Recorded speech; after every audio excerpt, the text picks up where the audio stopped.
Praise the Lord. जय मसीह की भैया, प्रेज द लॉर्ड। भैया जय मसीह की भैया। जय मसीह भैया।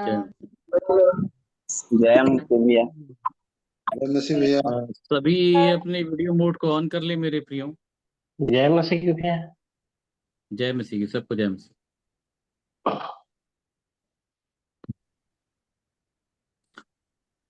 जितने भी मेरी आवाज सभी अपने वीडियो मोड को ऑन कर लें और फिर उसके बाद हम बातचीत करना आरंभ करेंगे मेरे प्रियो, और फिर संदेश आरंभ होगा।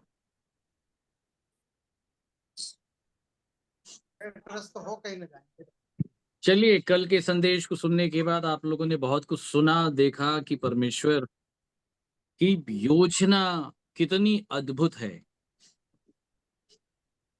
और वो कैसे एक मनुष्य के ऊपर अपने अनुग्रह को देना चाहता है।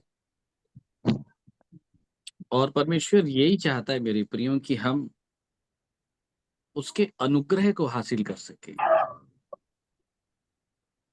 ठीक है जी।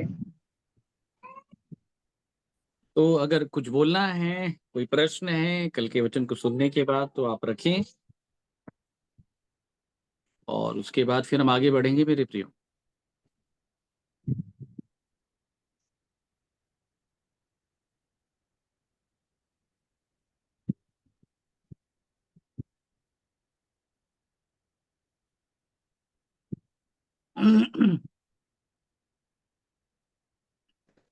वचन जो भैया बोलता है कि मैं बुद्धि से तो परमेश्वर की व्यवस्था का सेवन करता हूँ, परंतु मेरे अंगों में और ही प्रकार की व्यवस्था दिखाई देती है।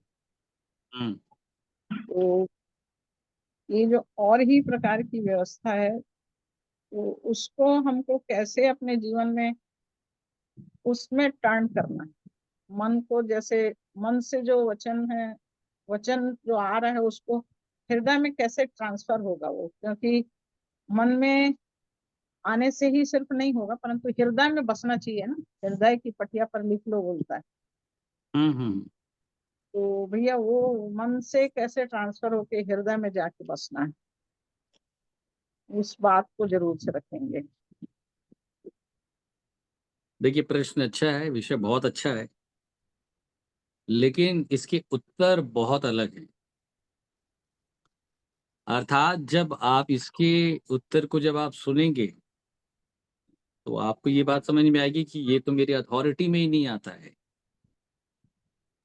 ठीक है, मतलब यहाँ पे भूमिका क्या है। आज हमारे साथ पिंटू भाई आए हुए थे भिलाई से, तो हम रायपुर गए हुए थे काम से। एक उनके परिचित बीमार हैं, तो प्रार्थना करने के लिए और कुछ काम भी था हमको। तब वो यही बात कर रहे थे कि भैया जीवन कब और कैसे प्रकट होगा, कब हम मृत्यु की देह से छूटेंगे, कब बाहर आएंगे। तो मैं उनको ज्यादा कुछ नहीं बोला, मैं बोला होगा, सब होगा। तो आपने भी जो पूछा है, तो उसका उत्तर कुछ ऐसा है। जब हम बाइबल पढ़ेंगे तो बहुत सुंदर विषय जो है वो बाइबल बताती है। पौलुस ये कहता है 7:25 रोमियो में,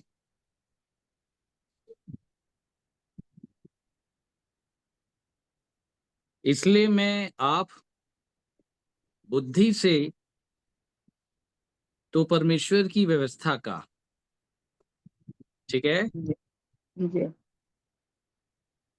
परंतु शरीर से पाप की व्यवस्था का सेवन करता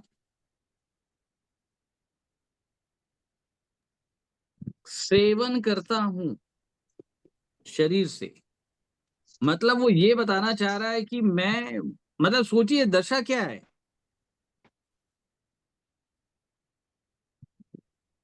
बात आ रही समझ में? अच्छा, ये दशा किसकी है? एक प्रेरित की दशा है। जी। बोलिए, किसकी दशा है? प्रेरित की दशा। प्रेरित। अच्छा, प्रेरित ऐसा क्यों है? कहीं भी आपको दिखाई दे रहा है प्रेरित बहुत स्ट्रांग दिख रहा है यहाँ पे रोमियो 7:14 के अनुसार? वो बाद में स्ट्रांग हुआ, एक अलग विषय है फिलिपियो में जाकर के। नहीं भैया, यहाँ पर तो पूरा मतलब वही बता रहा है कि व्यवस्था आत्मिक है, मैं शारीरिक हूँ, पाप में हाथ बिका हुआ हूँ, मुझे अपने अपना ये जो मैं करना चाहता हूँ वो नहीं कर पाता, जिस अच्छे काम की मेरी कोई इच्छा वो नहीं होता है मेरे से, ये हाँ, सारी बात कर रहा है।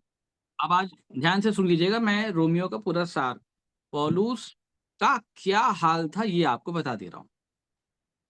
जी रोमियो 7 के आधार पे वो बोलता है, मैं कैसा भागा मनुष्य, मुझे इस मृत्यु की देह से कौन छुड़ाएगा। ठीक है। जी रोमियो 8 में बोलता है कि यदि मसीह तुम में है तो देह पाप के कारण मरी हुई है और आत्मा धर्म के कारण जीवित है। मतलब ये, अगर मसीह होगा तो मसीह की पहचान यही है कि देह पाप के कारण मरी हुई होगी और आत्मा धर्म के कारण जीवित जीवित होगी। हो। ठीक है, मतलब वो मरा हुआ है बोल दिया। ठीक है। जी अब 8 के 23 में बोलता है कि हम जिनके पास आत्मा का पहला फल है अपने आप में कराते हैं और लेपालक होने की अर्थात अपने देह के छुटकारे की बाट जोर हैं। मतलब एक प्रेरित वेट कर रहा है कि मेरी देह का छुटकारा हो जाए। करेक्ट है। जी अब रोमियो 8 के 33 में बोलता है कि परमेश्वर ही है जो हमको धर्मी ठहराने वाला है। मतलब ये बात साफ है कि प्रेरित भी अभी धर्मी नहीं बना है। जी आ रही है बात समझ में? क्योंकि पौलुस साफ कहता है परमेश्वर ही है जो उनको धर्मी ठहराने वाला धर्मी ठहराने वाला है। है। आ रही है बात समझ में? जी तो ये प्रेरित की दशा है। बता रही समझ में आपको? जी पौलुस जैसे प्रेरित की ये दशा है। पौलुस कहता है कि परमेश्वर ही है जो उनको धर्मी ठहराने वाला वाला है। है। इस लाइन का अर्थ समझते हैं आप लोग? हम्म। परमेश्वर ही है जो उनको धर्मी ठहराने वाला है, इसका अर्थ। लेकिन अपने आप से धर्मी नहीं ठहर सकते। रोमियो 5 निकालें, 5 का 21।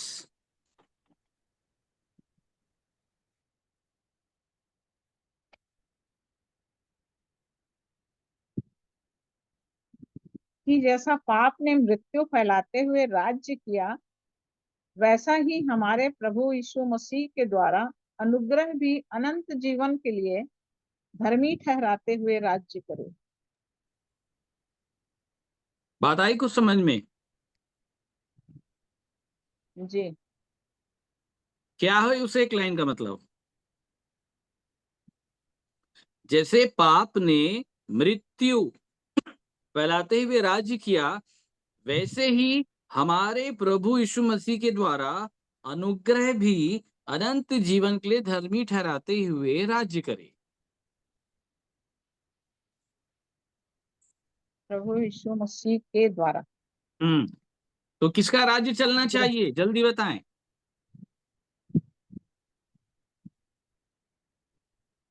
अनंत जीवन के लिए। हम्म। नहीं, गलत। अच्छे से पढ़ें और समझें, तब कल का संदेश और क्लियर हो जाएगा। धर्मी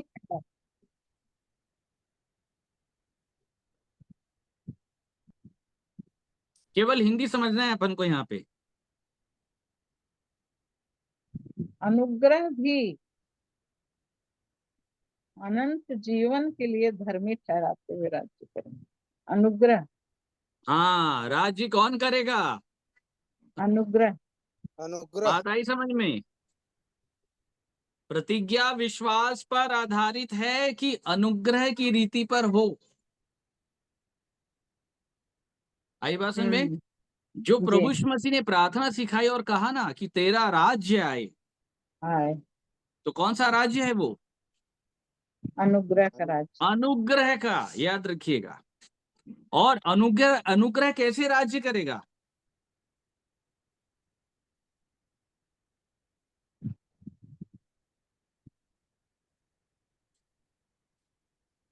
जल्दी बताएं। अनुग्रह अनंत जीवन के लिए धर्मी ठहराते हुए राज्य करे। कैसे प्रभु करेगा? अनंत जीवन के लिए धर्मी ठहराते हुए राज्य करेगा। किसके द्वारा? प्रभु यीशु मसीह के द्वारा। हाँ, याद रखिएगा, ठीक है। प्रभु यीशु मसीह के द्वारा अनुग्रह भी अनंत जीवन के लिए धर्मी ठहराते हुए क्या करेगा? राज्य राज्य करे। करेगा। अब इस पूरे वाक्य को हम तोड़ के समझ लेते हैं, ठीक है, कि अनुग्रह अनंत जीवन के लिए धर्मी ठहराएगा।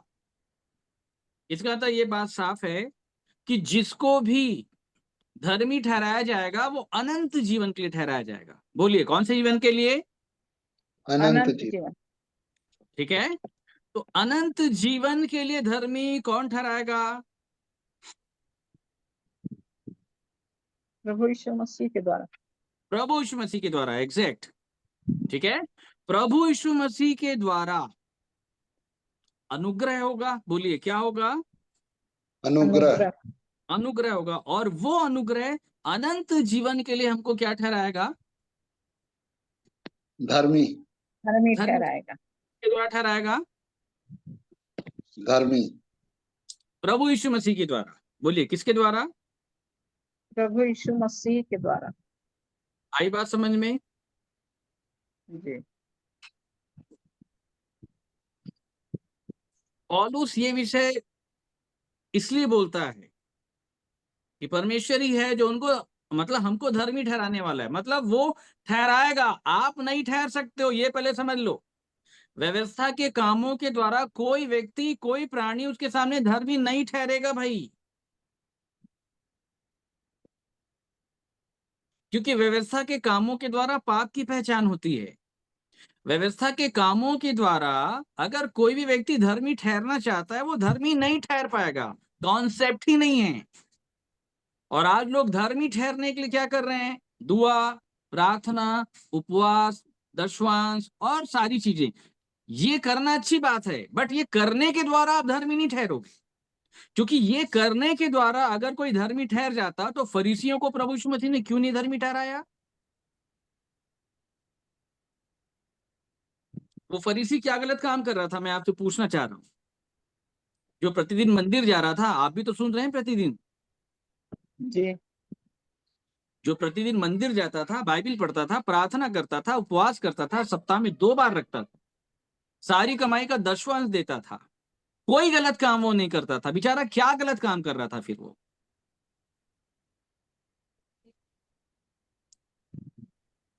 आई बात समझ में? व्यवस्था को मान रहा था वो। हम्म। व्यवस्था को पूरा कर रहा था। आज कौन नहीं कर रहा ये काम, मेरे को बताइए। क्या व्यवस्था में लिखा नहीं है ये करने के लिए?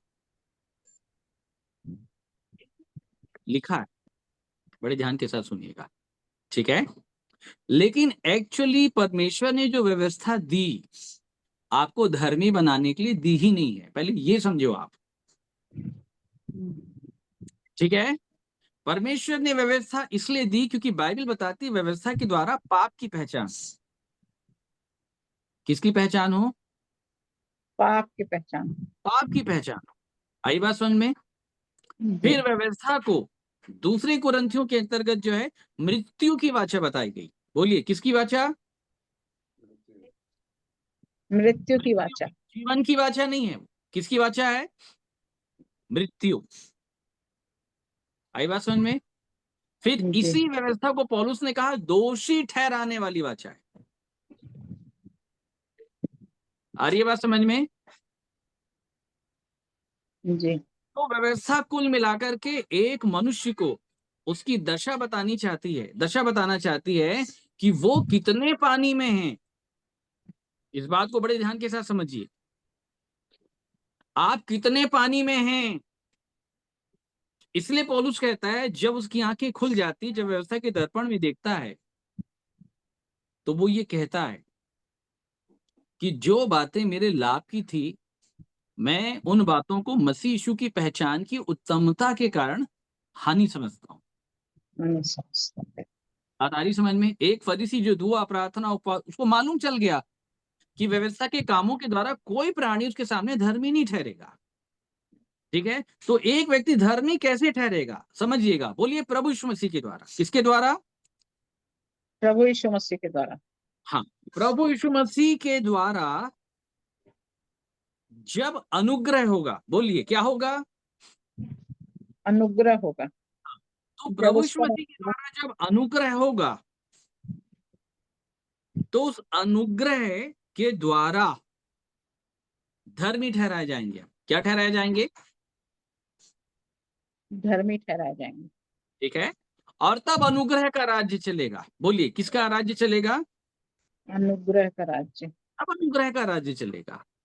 अच्छा, अब इसको बड़े ध्यान के साथ हम लोग समझ लेते हैं। एक्चुअली अनुग्रह क्या है, जिसको हम क्या कहते हैं? ग्रेस मार्क, ग्रेस कहते हैं।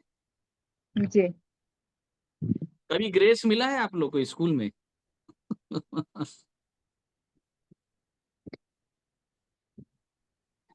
अनुग्रह, ग्रेस को समझाने के लिए मैं ये बात कह रहा हूं। ग्रेस मार्क किसको दिया जाता है?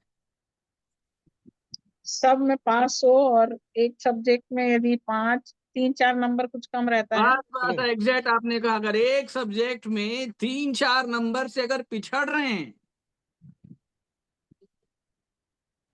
तब ग्रेस होगा। आ रही बात समझ में? मतलब यहां तक तो आपका समर्पण होना चाहिए, जी। यहां तक आपका समर्पण होना चाहिए। प्रभु यीशु मसीह ने धनवान व्यक्ति से प्रेम किया, क्योंकि लिखा हुआ है कि वो सब आज्ञाओं को मानता था, परंतु परफेक्शन नहीं था। इसलिए प्रभु यीशु मसीह ने कहा तुझ में एक बात की कमी और घटी है। ठीक है, तो ये कमी और जो घटी है, जितने नंबरों की कमी और घटी है, जैसे आपने कहा 4 से 5 नंबर की, तो प्रभु यीशु मसीह इसको पूरा कर देगा। इसको बड़े ध्यान के साथ समझिएगा। आ रही बात समझ में? जी। तो पूर्ण रूप से अनुग्रह को प्राप्त करने के लायक आपको बनना है। आ रही बात समझ जी। में?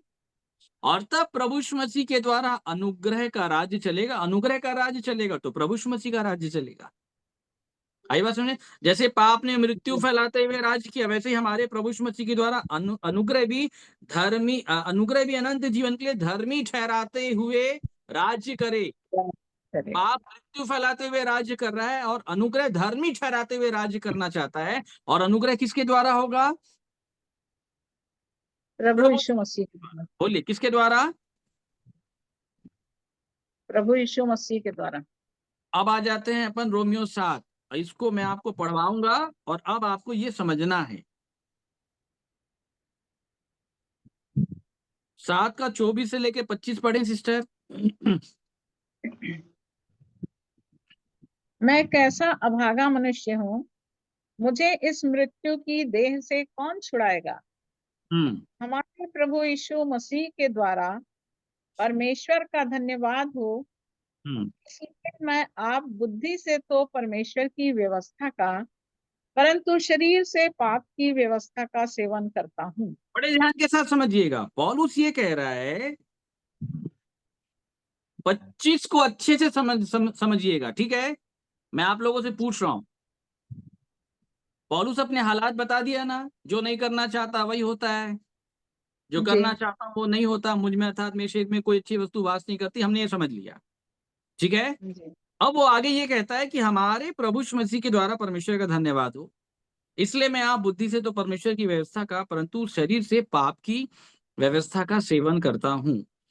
तो 25 जो बोल रहा है उसका क्या अर्थ है, आप मेरे को बताइए।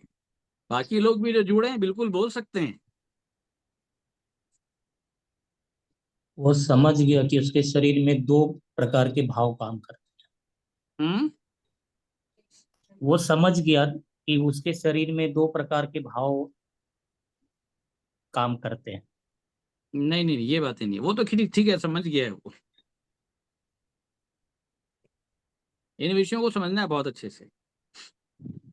देखिए, पौलुस जब अपनी दशा बता रहा है तो वो अपनी दशा का कारण बता रहे हैं। इसको समझिएगा। जो ठीक है, शरीर में पाप है उस व्यवस्था की बात कर रहा। नहीं नहीं नहीं, आप लोग नहीं समझ रहे हैं। मेरे साथ ध्यान के साथ सुनिएगा। पौलुस ये कहता है हमारे, पहले तो बोल दिया कि मैं अभागा मनुष्य, मुझे इस मृत्यु की देह से कौन छुड़ाएगा। आई बात समझ में? अब अगले लाइन में वो क्या कहना चाह रहा है, बड़े ध्यान के साथ सुनिएगा कि हमारे प्रभु यीशु मसीह के द्वारा परमेश्वर का धन्यवाद हो, इसलिए। जी के द्वारा, बात आई समझ में? इसलिए। हाँ, हाँ, तो मतलब क्या कर रहा है वो, उसकी क्या दशा है कि मैं बुद्धि से परमेश्वर की व्यवस्था का और शरीर से पाप की व्यवस्था का सेवन करता हूं। क्यों करता हूं मैं?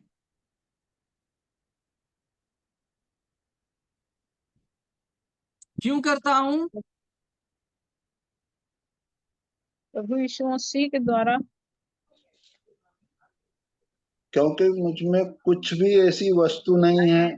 अरे उधर उधर उधर मत जाइए, केवल इधर रहिए अभी, प्रभु केवल यीशु इधर रहिए। मसीह के द्वारा परमेश्वर का धन्यवाद हो, हम्म, इसलिए। ये कारण है बस। बात आ इसलिए। रही समझ में? जी। केवल ये एक कारण है बोल रहा है। ये रोमियो 7:14 में जितने हालात हैं ना कि जो करना चाहता हूं नहीं होता है, मैं अभागा मनुष्य हूं, मेरे शरीर में कोई अच्छी वस्तु वास नहीं करती, समझ रहे हैं? तो ये बताना चाह रहा है कि मेरी ये दशा क्यों है, इसलिए है कि हमारे द्वारा प्रभु यीशु मसीह के द्वारा, हमारे प्रभु यीशु मसीह के द्वारा परमेश्वर का धन्यवाद हो, इसलिए मेरी ये दशा है। इसलिए मैं बुद्धि से तो परमेश्वर की व्यवस्था का, परंतु शरीर से पाप की व्यवस्था का सेवन करता हूं।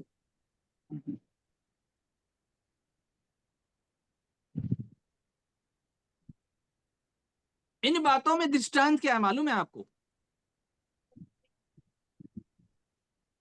आप में से कितने लोग परमेश्वर को धन्यवाद देते हैं?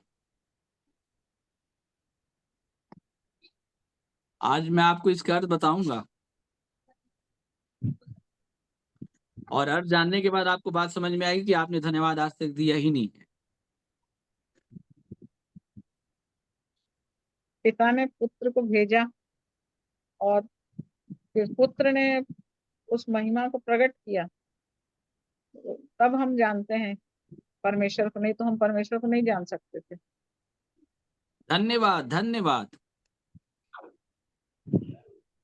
मैं आपको एक बात बताऊं, धन्यवाद देने का राइट्स ना कलीसिया के पास है, और यहां पे किसी प्रेरित के पास भी धन्यवाद देने का राइट्स नहीं है। धन्यवाद देने का राइट्स बस केवल प्रभु यीशु मसीह के पास है। क्या बोलता है पौलुस कि हमारे प्रभु यीशु मसीह के द्वारा परमेश्वर का धन्यवाद हो। मतलब पौलुस ये साफ बता रहा है मेरे मेरे द्वारा डायरेक्ट परमेश्वर का धन्यवाद नहीं होगा। मतलब पौलुस ये बताया जा रहा है कि अगर मैं इस दशा से छूटूंगा तो मैं डायरेक्टली परमेश्वर के कांटेक्ट में आकर के नहीं छूटूंगा। पौलुस ये बता रहा है कि मेरे और मेरे परमेश्वर के बीच में परमेश्वर का पुत्र है, उसकी ओर से जब मेरे लिए धन्यवाद दिया जाएगा तब मैं महिमा को प्राप्त करूंगा, क्योंकि बाइबल बताती है धन्यवाद के बलिदान का चढ़ाने वाला मेरी महिमा करता है। आप बलिदान तो चढ़ाओ पहले। आप लोगों को धन्यवाद की परिभाषा मालूम है?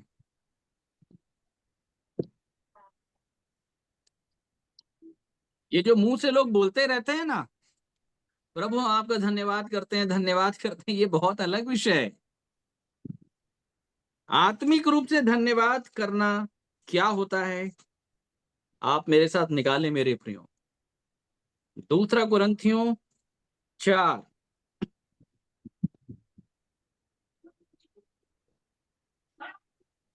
बड़े ध्यान के साथ सुनिएगा मेरे प्रियो। 4 का 14 से पढ़ें।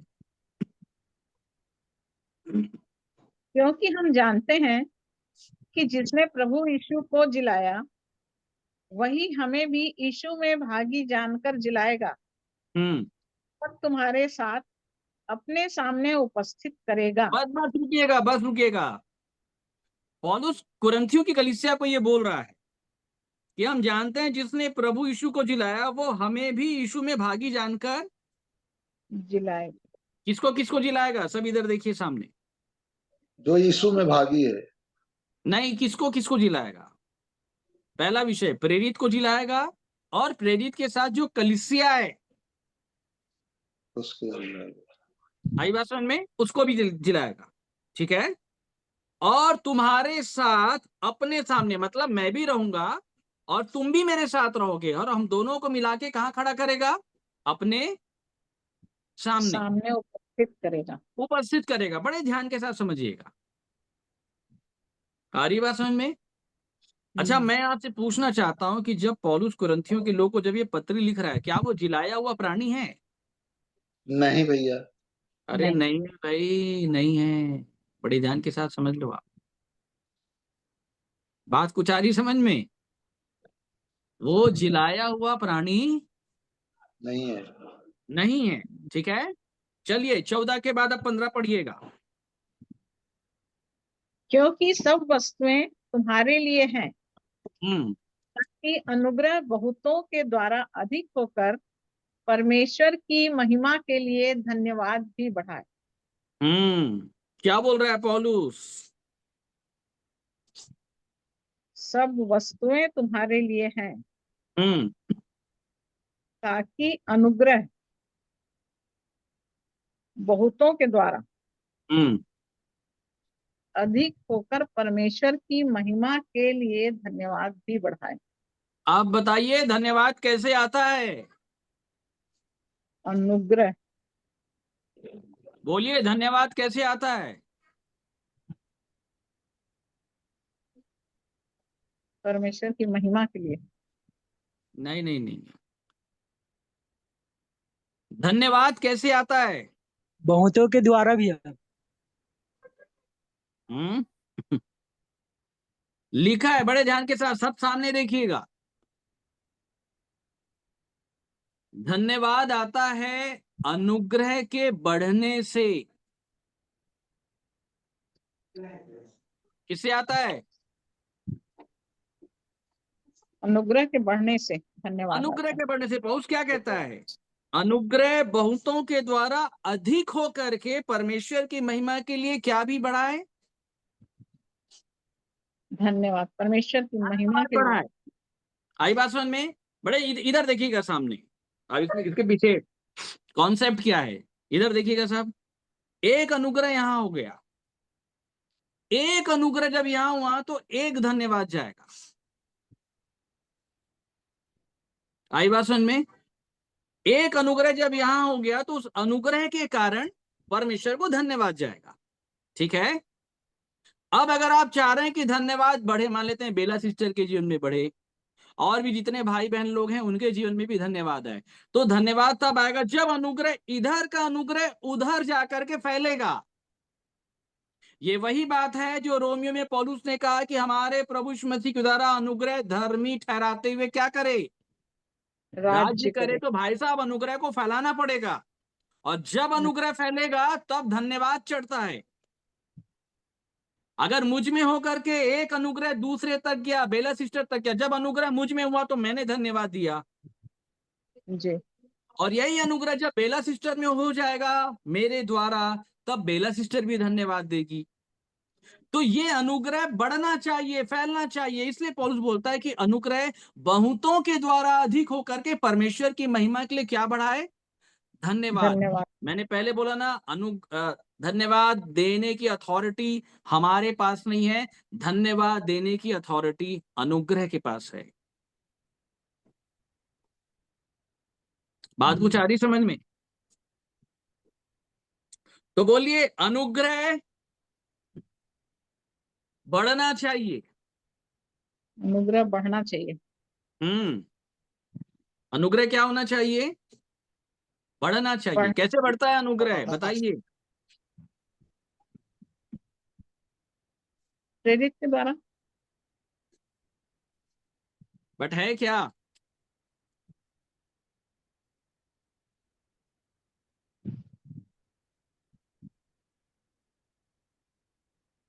मेरे साथ निकाले पहला पत्रस 3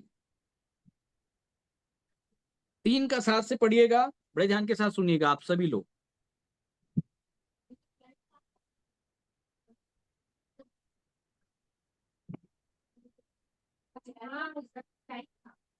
वैसे ही हे पतियों, तुम भी बुद्धिमानी से पत्नियों के साथ जीवन निर्वाह करो, हाँ, और स्त्री को निर्बल पात्र जानकर उसका आदर करो, यह समझकर कि हम दोनों जीवन के वरदान के वारिस हैं, जिससे तुम्हारी प्रार्थनाएं रुक ना जाए। बस रुक जाइएगा, बड़े ध्यान के साथ सुनिएगा। देखिए वरदान में स्टार लगा है।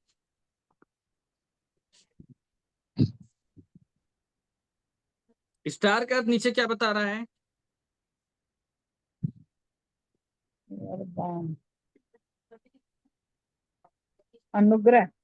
अनुग्रह। बोलिए वरदान का क्या अर्थ निकल रहा है? अनुग्रह। और केवल यहीं से नहीं, मैं बहुत जगह से बोलूंगा अभी, ये केवल आपको समझाने के लिए मैंने खुलवाया। वरदान का मतलब होता है अनुग्रह, अनुग्रह का मतलब होता है वरदान। जब प्रभु यीशु मसीह सामरी स्त्री से बात कर रहे थे तो उन्होंने एक विषय कहा था। क्या कहा था? कि यदि तू परमेश्वर के वरदान को जानती कि जो तुझसे बातें कर रहा है वो कौन है, तो उल्टा तू उससे मांगती और वह तुझको जीवन का जल देता। तो क्या सामरी स्त्री वरदान को जान रही थी? नहीं जान रही। सभी तरह देखिएगा, वरदान मतलब समझते हैं? वरदान के आत्मिक अर्थ हैं। वर का मतलब होता है बेटा, अर्थात पुत्र, अर्थात दूल्हा। बड़े ध्यान के साथ सुनिएगा, बात आ रही समझ में? जी। और दान का मतलब होता है दे दिया। कलवरी के ऊपर परमेश्वर ने जगत से ऐसा प्रेम रखा कि उसने अपना इकलौता पुत्र दे दिया, यही है वरदान। बात आ रही समझ में? जी। यही है सच्चा अनुग्रह। गलातियों निकालिए, गलातियों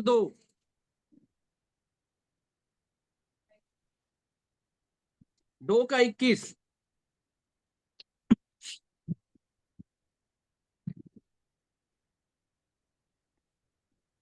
पढ़ें। मैं परमेश्वर के अनुग्रह को व्यर्थ नहीं ठहराता। तो क्या चीज को व्यर्थ नहीं ठहरा रहा था पौलुस, यहाँ पे बताएं। परमेश्वर के अनुग्रह को। तो क्या था अनुग्रह यहाँ पे? वरदान। जैसे यहाँ पे क्या था अनुग्रह? आगे क्या बोलता है पौलुस? क्योंकि यदि व्यवस्था के द्वारा धार्मिकता होती तो मसीह का मरना व्यर्थ होता। तो अनुग्रह क्या है? पुत्र दे दिया, जो पुत्र। मसीह का मरना। बात आई समझ में? अनुग्रह क्या है? मसीह का मरना। मसीह का मरना। मैं मसीह के साथ क्रूस पर चढ़ाया गया हूं। बड़े ध्यान के साथ सुनेगा, पौलुस क्या कहता है? मैं परमेश्वर के अनुग्रह को व्यर्थ नहीं ठहराता। तो किस चीज को व्यर्थ नहीं ठहराता, बड़े ठहरा रहा था? बड़े ध्यान के साथ सुनिएगा। वो कहता है मैं मसीह के साथ क्रूस पर चढ़ाया गया हूं, अब मैं जीवित ना रहा पर मसीह मुझ में जीवित है। और अब जो मैं शरीर में जीवित हूं तो उस विश्वास से जीवित हूं जो परमेश्वर के पुत्र पर है, जिसने मुझसे प्रेम किया और मेरे लिए अपने आप को दे दे दिया। दिया। सुनिएगा ध्यान से। तो परमेश्वर ने अपने पुत्र को, मसीह को कहां पे दिया? क्रूस के ऊपर। बड़े ध्यान के साथ सुनिएगा। तो क्रूस के ऊपर परमेश्वर ने जो दे दिया अपने पुत्र को, उस पूरे कॉन्सेप्ट को, क्रूस पर चढ़ाया हुआ मसीह, इस पूरे लाइन का मतलब होता है अनुग्रह।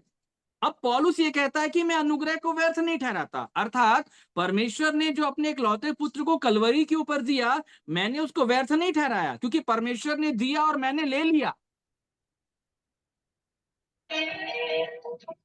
बात आ रही समझ में? परमेश्वर ने दिया और मैंने क्या कर लिया? ले लिया। ले लिया। आप लोग लिए हैं कि नहीं लिए हैं? बस लेने की तैयारी कर रहे हैं। अरे लेना है। कैसे लेते हैं परमेश्वर के पुत्र को? अंगीकार के द्वारा। अब इतना समझ के अगर ये लाइन बोलेंगे तो गड़बड़ हो जाएगा।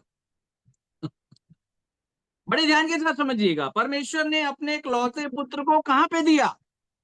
क्रूस पर चढ़ाया। पुत्र कहां पे है? पुत्र क्रूस पे है।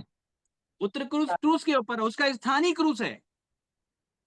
अब अगर आप पुत्र को लेना चाहते हैं तो कहां जाना पड़ेगा? क्रूस पे जाना पड़ेगा। क्रूस पे जाना पड़ेगा। यही बात तो पौलुस कह रहा है कि परमेश्वर ने अनुग्रह किया, अपना पुत्र दिया, मैंने व्यर्थ नहीं ठहराया, परमेश्वर ने पुत्र दिया क्रूस पे और मैं चला गया उसको लेने के लिए। जी बात कुछ आई समझ में? जी अनुग्रह का मतलब ये होता है मसीह की मृत्यु, यीशु की मृत्यु। बात कुछ आ रही समझ में? जी अब प्रेरित क्या बोलना चाह रहा है कि ये अनुग्रह बहुतों के द्वारा क्या होना चाहिए? बढ़ना चाहिए, बढ़ना चाहिए। तो अनुग्रह बढ़ना चाहिए मतलब क्या बढ़ना चाहिए?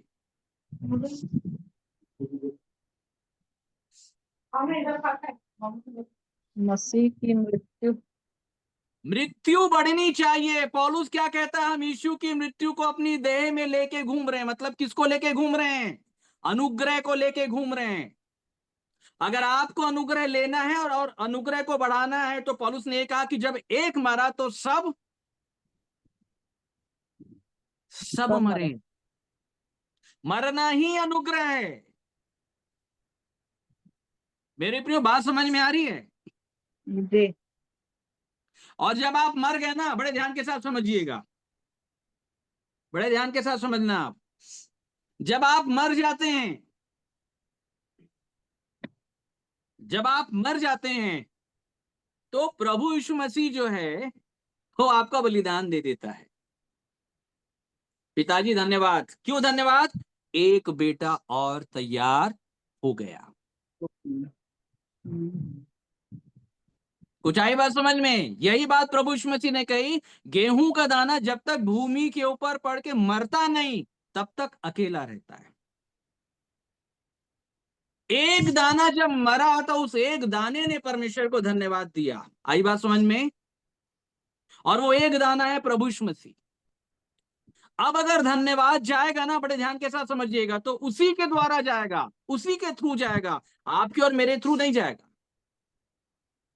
अब वो जो गेहूं का दाना बन करके जो मर गया, जो मसीह है, उसके द्वारा धन्यवाद जाएगा। कैसे जाएगा? आप भी गेहूं का दाना बने। क्या बने? गेहूं का दाना। बोलिए, क्या बने? गेहूं का दाना। गेहूं का दाना मतलब मरे। इसलिए जब दूसरा कुरिन्थियों में पौलुस जब लेटर लिख रहा है ना कि अनुग्रह बहुतों के द्वारा अधिक होकर परमेश्वर की महिमा के लिए धन्यवाद बढ़ाए, तो अपने मरने का जिक्र कर रहा है। आई बात समझ में? मरने का जिक्र कर रहा है। जिसने यीशु को जिलाया वो हमें भी यीशु की मृत्यु में भागी जानकर जिलाएगा। मतलब वो ये कहना चाह रहा है कि जब तक उसकी मृत्यु की समानता में हम नहीं आ जाएंगे तब तक अनुग्रह नहीं होगा। समझ लें आप, जब तक मृत्यु की समानता में पूर्ण रीति से आप नहीं आ जाएंगे तब तक अनुग्रह नहीं होगा, और अनुग्रह नहीं होगा तो धन्यवाद भी नहीं होगा। बात आ रही समझ में मेरे प्रियो? जी गेहूं का दाना बनना है। बोलिए, क्या बनना है? गेहूं का दाना बनना। गेहूं का दाना।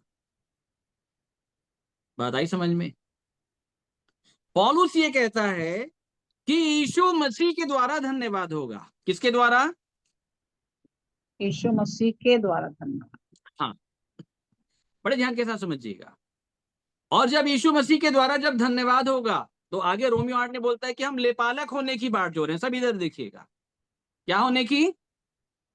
ले पालक बन। लेपालक मतलब अपने छुटकारे की बात जो रहे हैं। और वो ये बताना चाह रहा है कि यीशु मसीह के द्वारा ही छुटकारा होगा, मेरे हाथ और पैर मारने से छुटकारा नहीं होगा। बात समझिएगा। अब हम आ जाते हैं इस कॉन्सेप्ट को समझने के लिए इफिसियों में। इफिसियों 1:1 का 4, बड़े ध्यान के साथ सुनिएगा। जैसा उसने हमें जगत की उत्पत्ति से पहले उसमें चुन लिया कि हम उसके निकट प्रेम में पवित्र और निर्दोष हों, हम्म और अपनी इच्छा के भले अभिप्राय के अनुसार हमें अपने लिए पहले से ठहराया कि यीशु मसीह के द्वारा हम उसके लिए पालक पुत्र हों। आ गई बात समझ में? किसके द्वारा ले पालक हों? यीशु मसीह के द्वारा। यही बात रोमियो 7 में कह रहा है। जी, यही बात रोमियो 7 में पौलुस कह रहा था मेरे प्रियो। क्या कह रहा था? कि हमारे प्रभु यीशु मसीह के द्वारा परमेश्वर का धन्यवाद हो, इसलिए मेरी ये दशा है। अर्थात हमारे प्रभु यीशु मसीह के द्वारा मैं क्या बनूं?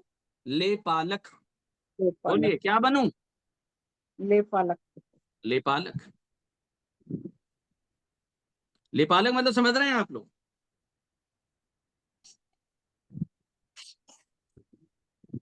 हम्म गोद लिया हुआ, अडॉप्टेड। गोद लिया हुआ पुत्र। कैसा पुत्र? गोद लिया हो। गोद लिया हुआ पुत्र प्रभु यीशु मसीह के द्वारा। किसके द्वारा? प्रभु यीशु मसीह के द्वारा। बड़े ध्यान के साथ समझिए। अच्छा, प्रभु यीशु मसीह के द्वारा अब ये लेपालक कैसे होंगे? यहाँ पे प्रभु यीशु मसीह की क्या भूमिका है?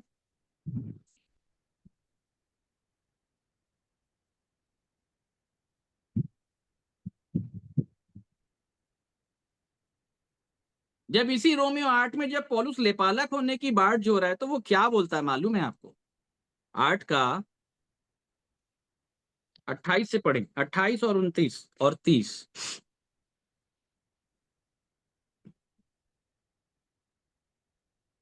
रोमियो 8 का 28 से पढ़ें। हम जानते हैं कि जो लोग परमेश्वर से प्रेम रखते हैं उनके लिए सब बातें मिलकर भलाई ही को उत्पन्न करती हैं, अर्थात उन्हीं के लिए जो उसकी इच्छा के अनुसार बुलाए हुए हैं। हम्म क्योंकि जिन्हें उसने पहले से जान लिया है उन्हें हम्म पहले ठहराया भी है हम्म कि वो पुत्र के स्वरूप में हो, कौन उसके ताकि पुत्र के स्वरूप में हो? जिनको परमेश्वर ने बुलाया है। इधर देखिएगा सब। आओ हम मनुष्य को अपने स्वरूप के अनुसार अपनी समानता में बनाएं। देखो अब यहाँ पे स्वरूप पूरा हो रहा है, समानता बहुत दूर है। जिन्हें उसने पहले से जान लिया उन्हें उसने पहले से ठहराया भी। क्या किया? ठहराया। बोलिए, क्या किया? पहले ठहराया। से ठहराया भी। और पौलुस ये साफ बोलता है कि जब परमेश्वर ठहराता है तो कर्मों के कारण नहीं ठहराता है। इसलिए उसने जी, याकूब और एसाव के बारे में कहा कि उन लोग पैदा भी नहीं हुए थे, लेकिन परमेश्वर ने पहले से ठहरा दिया। तो ये ना चाहने वाले की बात है, ना दौड़ने वाले की बात है, ना कर्म करने वाले की बात है, परंतु परमेश्वर ही की बात है। अगर वो कर दिया तो हो जाएगा। आई बात समझ में? जी, तो पौलुस ये कह रहा है कि जिसने उसने पहले से जान लिया। कब से जान लिया? अपने विचारों में, उत्पत्ति 1 के भी पहले से। अगर आज आशीष जी। कलेत आपके सामने बैठा है ना, तो ये बातें उत्पत्ति 1 के पहले से, विश्व के बनने के पहले से परमेश्वर के विचार में मैं था और बहुत तेरे थे। आई बात समझ में? हम्म। जिन्हें उसने पहले से जान लिया उन्हें ठहराया भी कि उसके पुत्र के जी, स्वरूप में हो। आपको स्वरूप किसके में स्वरूप हो। में आना है? पुत्र के स्वरूप में। बड़े ध्यान के साथ समझिएगा, ठीक है? और आप जब पुत्र हो जी, जाएंगे तो प्रभु यीशु मसीह आपका क्या लगेगा रिलेशन में? बड़ा भाई। तभी बचाएगा बड़ा वो भाई। आपको, तभी लेपालक करेगा। हम्म। ये समझ लो आप। पहले आप उसके रिलेशन में आइए। आगे लिखा भी हुआ है, जिन्हें उसने पहले से जान लिया उन्हें पहले से ठहराया भी कि उसके पुत्र के स्वरूप में हो। आगे, उसके पुत्र के स्वरूप में हो ताकि वो बहुत भाइयों में पहिलौठा ठहरे। हाँ बोलिए, कितने भाइयों में? बहुत भाइयों में। अब बहुत। एक लौता बेटा नहीं है प्रभु यीशु मसीह। आज कुछ आ रही समझ में? सब इधर जी। देखो सामने। बहुत भाई हूँ। इकलौता है क्या? नहीं। लेकिन जब दिया गया तो इकलौता था। जी। अब अब क्या है यहाँ पे? पहिलौठा। क्या है?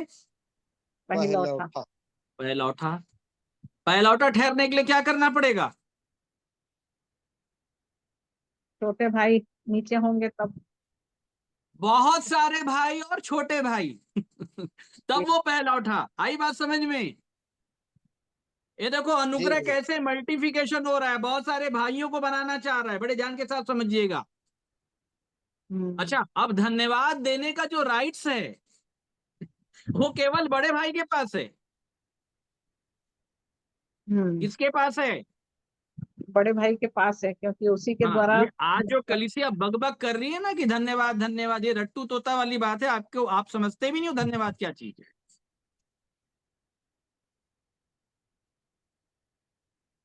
धन्यवाद का कॉन्सेप्ट इतना बड़ा है। बाइबल ये बताती धन्यवाद के बलिदान का चढ़ाने वाला मेरी महिमा करता है। आप वो भाई तो बने जिसको प्रभु यीशु मसीह चढ़ा के ना परमेश्वर की महिमा कर देगा। महिमा उसी की है, महिमा का राइट्स भी उसी के पास है। आ रही बात समझ में? तो अगर आप लेपालक होना चाहते हैं पूर्ण रूप से, तो प्रभु यीशु मसीह कौन होना चाहिए आपका? बड़ा भाई। हाँ बोलिए, कौन होना चाहिए? बड़ा भाई। बड़ा भाई लिखा है, ताकि वह बहुत भाइयों में क्या ठहरे? पहिलौठा ठहरे। बात आई समझ में? और आगे पढ़े 30। फिर जिन्हें उसने पहले से ठहराया उन्हें बुलाया भी, और जिन्हें बुलाया उन्हें धर्मी भी ठहराया है, और जिन्हें धर्मी ठहराया उन्हें महिमा भी दी है। हाँ, देखो क्या बोल रहे हैं अब। जिन्हें पहले से ठहरा लिया परमेश्वर ने अपनी योजना में, अब उनको बुलाया। बोलिए क्या किया?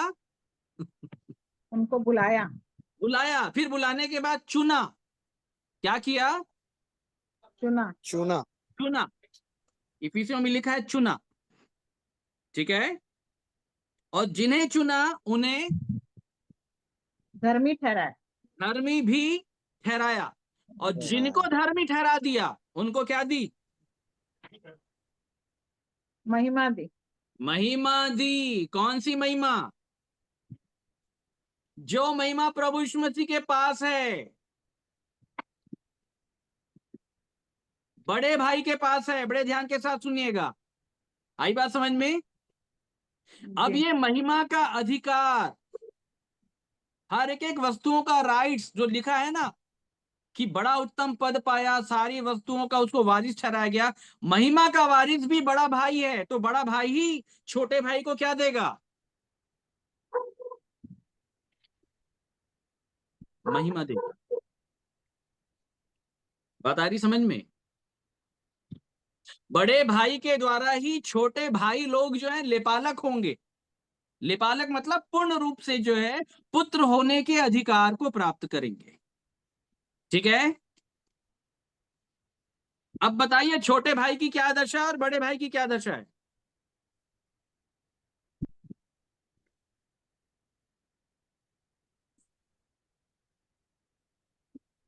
बात भाई वाली आ गई ना। अब आ जाते हैं इब्रानियों 2।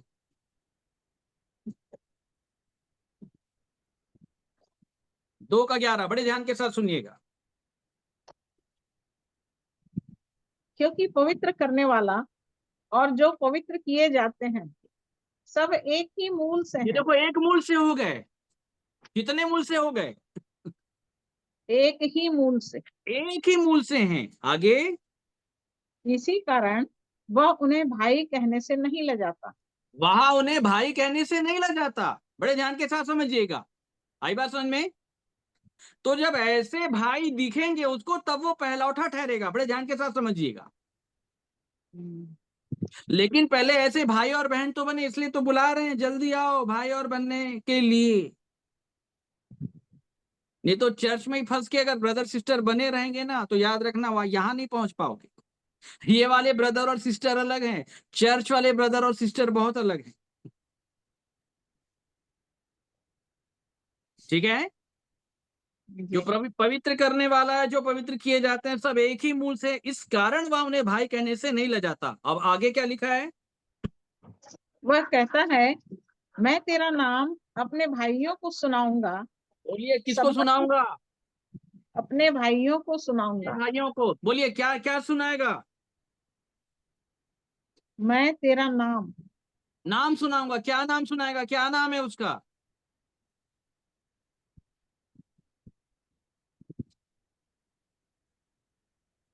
क्या नाम है? रोमियो में पौलुस कहता है, जो कोई उसका नाम लेगा वो उद्धार पाएगा। वो वाला नाम, मतलब वो वाला रेवलेशन, वो वाला प्रकाशन मैं अपने भाई को बताऊंगा, और किसी को नहीं।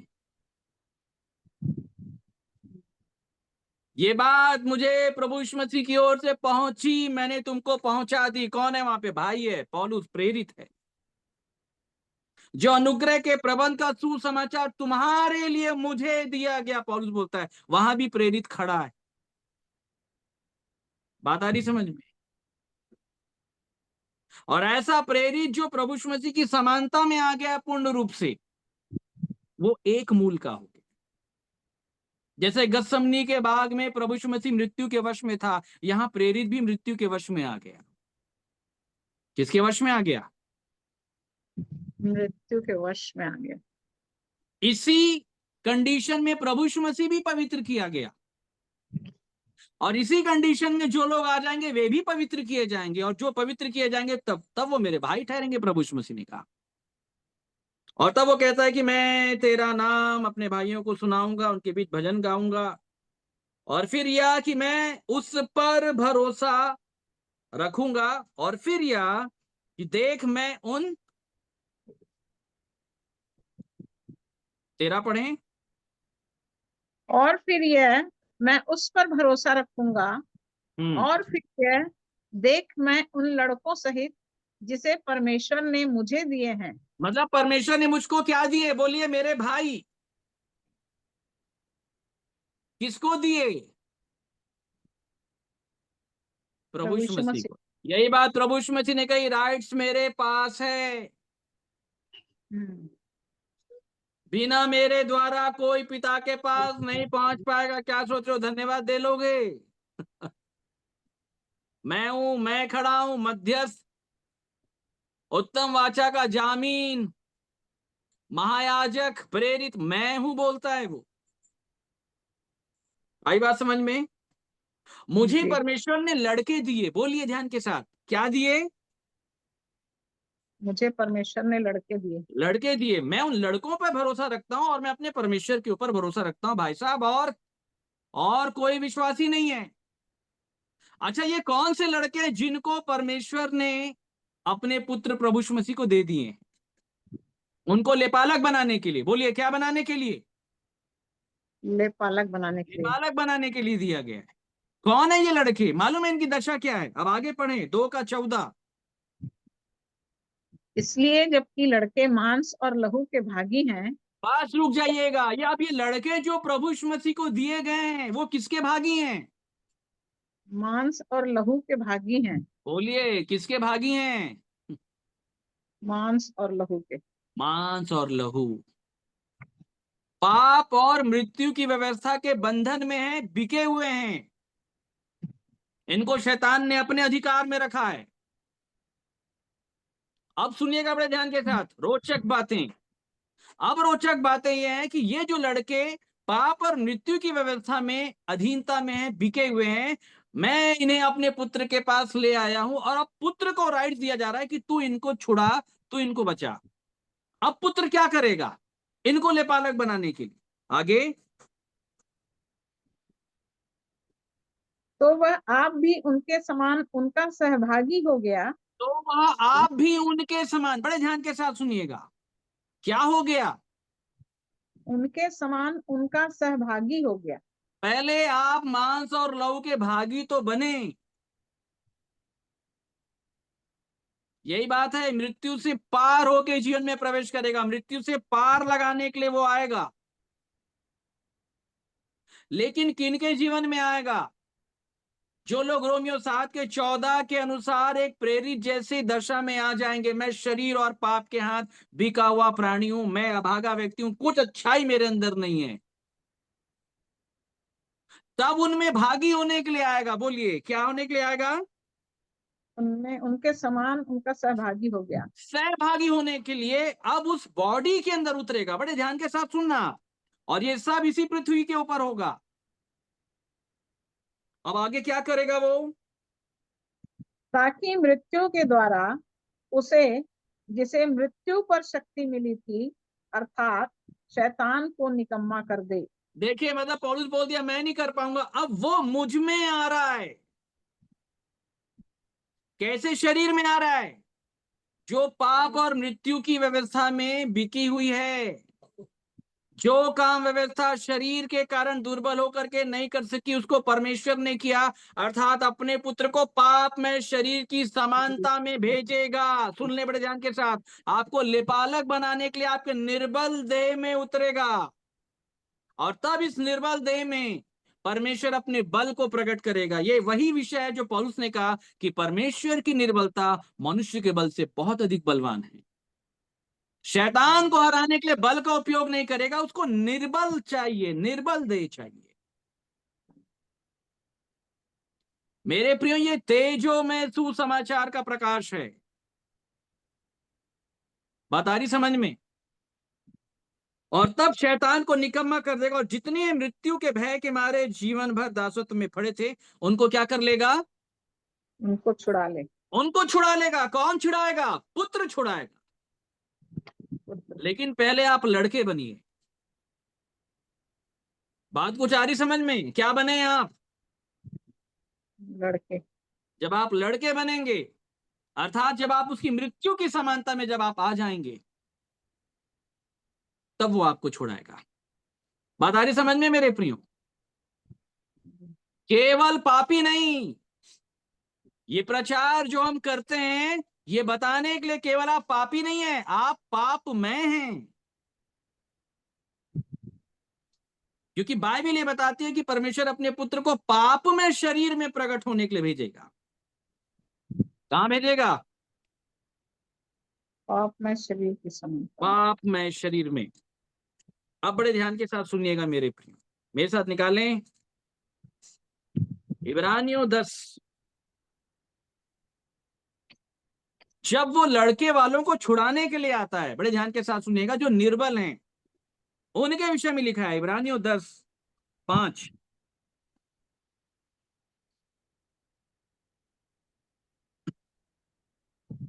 इसी कारण वह जगत में आते समय कहता है, बलिदान और भेंट तूने ना चाही, पर मेरे लिए एक देह तैयार की। हाँ, क्या तैयार की है? एक देह तैयार की। मेरे लिए एक देह तैयार की है। बात कुछ आ रही समझ में? वह जगत में आते समय कहता है। जगत में मतलब समझ रहे हैं आप? शरीर में। कहाँ आएगा? शरीर में। शरीर में। बड़े ध्यान के साथ सुनिएगा, किसको लेके आएगा मालूम है? परमेश्वर किसको लेकर के आएगा जगत में? इब्रानियों 1:6 पढ़ें।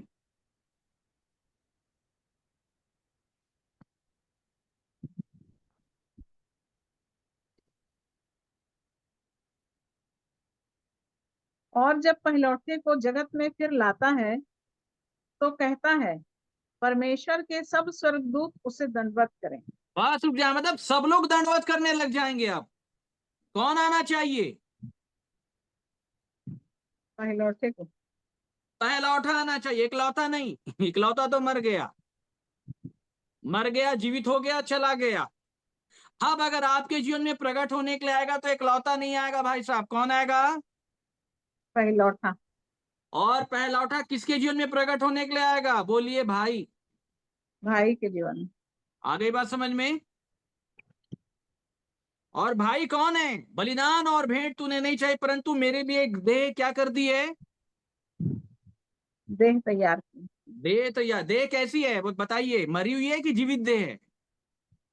मरी मरी मरी हुई है। हाँ, हम कहाँ जीवित हो गए? मरी हुई। मरी हुई देह में आएगा वो लड़ने के लिए। बताइए, बलवान देह है कि निर्बल देह है? निर्बल देह। निर्बल। इस देह में पाप का प्रगटीकरण है कि नहीं? प्रगटीकरण है पाप। मृत्यु का प्रगटीकरण है कि नहीं? मृत्यु का प्रगटीकरण। आपके शरीर में जो पाप और मृत्यु का प्रगटीकरण हो गया, और बस केवल पाप नहीं, पाप में दशा का जब प्रगटीकरण हो गया तो आप कहा रहे हैं कि प्रभु ये मैं इसको नहीं हरा पाऊंगा, इसको आप ही हरा लोगे। अगर आप हरा लेते ना मेरे प्रिय, उसके आने की कोई आवश्यकता नहीं थी। इसे कहते हैं मृत्युंजय परमेश्वर, जो मृत्यु को हराएगा। किसको हराएगा?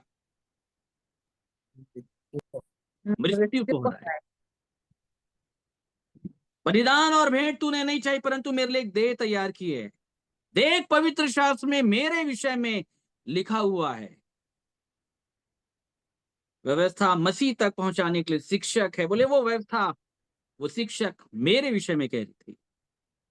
देख, पवित्र शास्त्र में मेरे विषय में लिखा हुआ है ताकि हे परमेश्वर तेरी इच्छा पूरी करूं। और तब लिखा है कि ऊपर तो वो कहता है कि तूने बलिदान और भेंट और होम बलि और पाप बलियों को चाहा, ना उनसे प्रसन्न हुआ, यद्यपि ये बलिदान तो व्यवस्था के अनुसार चढ़ाए जाते हैं। फिर वो क्या कहता है? देख मैं आ गया हूं ताकि तेरी इच्छा पूरी करूं। अर्थात वह पहले को उठा देता है ताकि दूसरे को नियुक्त करे। क्या पहले को उठा देगा बताइए? बेला सिस्टर, जब वो आएगा तो पहले को उठाएगा, तो किसको उठाएगा? जब वो आएगा ना, तब आपके जीवन में पहले तंबू को उठा देगा था, गिरा देगा, और तब उस तंबू को गिराने के बाद, हटाने के बाद, उठाने के बाद वहां पे आशा के मार्ग को प्रकट कर देगा महापवित्र स्थान में जाने के लिए। बात समझ रहे हैं मेरे प्रियो? ये इब्रानियों की पूरी पत्री उसी के ऊपर है। और आज एक मरा हुआ इंसान आपसे बोल रहा है, इसको याद रखिए, एक मरा हुआ इंसान आपसे बात कर रहा है। या ये समझ लेना कि इस मरे हुए इंसान के अंदर से कौन आपसे बात कर रहा है। बात समझ रहे हैं मेरे प्रियो?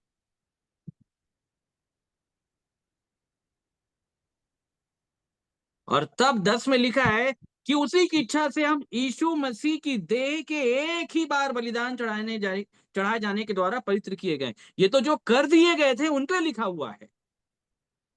अब इधर देखिएगा सब लोग बड़े ध्यान के साथ। अब क्या करेगा? वो जब आ जाएगा तो वो महायाजक है, हमारा बड़ा भाई। बोलिए कौन है? महायाजक। और उस महायाजक के पास चढ़ाने के लिए कुछ होना चाहिए। तो चढ़ावे में क्या चाहिए? आपकी देह चाहिए। बोलिए क्या चाहिए? देह चाहिए। और तब आपकी देह को परमेश्वर को सौंप देगा, और तब आपकी देह को परमेश्वर पवित्र कर देगा महापवित्र स्थान में। उससे पहले तो आप लगाते रह गए अपने सारे कामकाज, अपने आप को धर्मी और पवित्र ठहराने के लिए, लेकिन हर वर्ष पाप की प्रभुता हो रही है। इसलिए हो रही है क्योंकि यीशु मसीह के द्वारा आपका बलिदान अभी तक चढ़ाया नहीं गया है। क्योंकि जब वो चढ़ा देगा तो एक ही प्रकार के बलिदान के द्वारा, लिखा है, वो पाप को दूर कर देगा। बात आ रही समझ में मेरी प्रिय? यही बात है जो पौलुस कह रहा था कि हम यीशु मसीह के द्वारा उसके लिपालक पुत्र ठहरे। आज मेरी दशा ये इसलिए है कि प्रभु यीशु मसीह के द्वारा परमेश्वर का जब धन्यवाद होगा तब मैं बच जाऊंगा। ये धन्यवाद तब होगा जब मैं भाई बनूंगा। ये धन्यवाद तब होगा जब मैं भी उसके समान गेहूं का दाना बन जाऊंगा, मर जाऊंगा, मृत्यु की समानता में आ जाऊंगा। तब अनुग्रह का मल्टीप्लिकेशन होगा। जो देह परमेश्वर को चढ़ाई जा रही है, मालूम है आपको वो कौन सी देह है? कौन सी देह है? इफिसियों में पौलुस ने कहा ये उसकी देह है, उसकी परिपूर्णता है। और यूहन्ना ने कहा, यूहन्ना 1 में, उसकी परिपूर्णता में से हम सब ने प्राप्त किया, अर्थात अनुग्रह पर अनुग्रह। तो अनुग्रह क्या है? यीशु की मरी हुई देह ही अनुग्रह है। और जब आपकी देह ऐसी हो जाती है तो जो अनुग्रह यीशु के पास है, उसकी बॉडी में है, वो अनुग्रह आप में आ जाता है, क्योंकि आपकी देह यीशु की देह के समान हो गई। सच्चा अनुग्रह यही है मेरे प्रियो। अनुग्रह मरने से फैलता है, जीने से नहीं फैलता। परमेश्वर के अनुग्रह को फैलाने के लिए पुत्र को मरना पड़ा, उसको मालूम है तब मेरे अंदर जो अनुग्रह है वो फैलेगा, मेरे बच्चों तक जाएगा। सच्चा प्रेम प्राण देता है, बच्चों को बचाने के लिए प्राण देता है। इसलिए पिता पुत्र बन गया और बच्चों को बचाने के लिए, अपने अनुग्रह को पहुंचाने के लिए उसने प्राण दे दिया।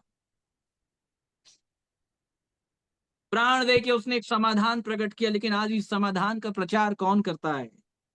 आज चर्चेस के अंदर उल्टा प्रचार है मेरे प्रियो, इन बातों का प्रचार नहीं है।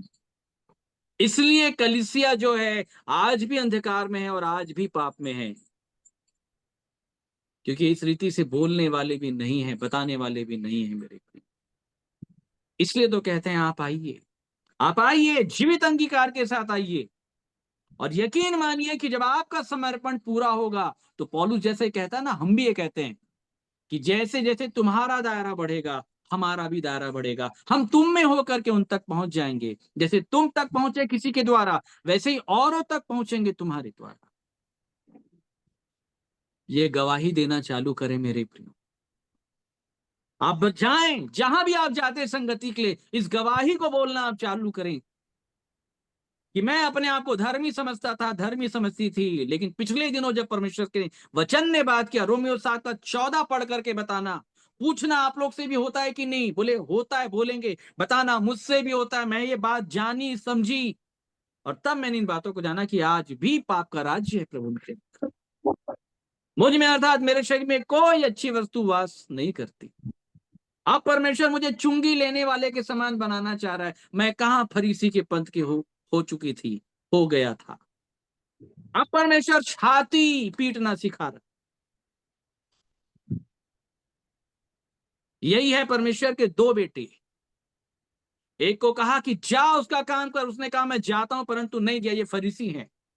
दूसरे ने कहा नहीं जाता हूं, परंतु लिखा है बाद में पछता के गया। पछता के गया मतलब सच्चे वचन को सुनने के बाद पछताया, अनुभव में आने के बाद, पिताजी मैं क्या कर रहा था, मैंने स्वर की दृष्टि में, तेरी दृष्टि में बड़ा पाप किया प्रभु, मैं इस लायक नहीं हूं कि आपका पुत्र कहलाऊं। वो तो प्रभु यीशु मसीह का अनुग्रह है। वो बोलेगा पिताजी इसको ले लो, आप उसकी समानता में आए तो सही।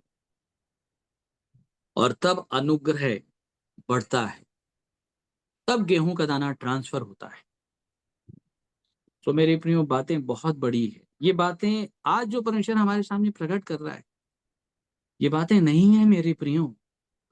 ये बातें अगर मैं बार बार आपको कहता हूं, मैं अपने लिए नहीं कहता, मैं अपनी महिमा के लिए नहीं कहता। मैंने साफ बता दिया, आज आपके सामने जो बैठा है वो आपसे ज्यादा मरा हुआ प्राणी है, आपसे ज्यादा पाप के हाथ में बिका हुआ दास है, आपसे बड़ा है, बड़ा पापी, बड़ा अपराधी। मैं यही कहता हूं आप भी ऐसे हो जाएं, आप जान लें अपनी दशा को जो है। ये बातें नहीं मिलेंगी मेरे प्रियो, कहीं नहीं मिलेंगी। इस युग में परमेश्वर ने अगर इन बातों को प्रकट किया है तो यकीन मानिए वो आपका उद्धार चाहता है। और ये वो समय है जब परमेश्वर अपने पुत्र को बहुत तेरे लोगों तक पहुंचाना चाहता है। तो अच्छा है मेरे प्रियो, इस वचन के द्वारा परमेश्वर आप सबकी सहायता करे। आपके पास समय होगा, अवसर होगा, अगर आप में से कोई लोग अगर अपनी बातों को रखना चाहते हैं, अपनी गवाहियों को रखना चाहते हैं, अपने अनुभव को बांटना चाहते हैं, तो कम शब्दों में आप रखें मेरे प्रियो, ताकि सब ये छोटे छोटे अनुभवों को बांट सकें। तो प्रेज द लॉर्ड, आप सभी को जय मसीह की।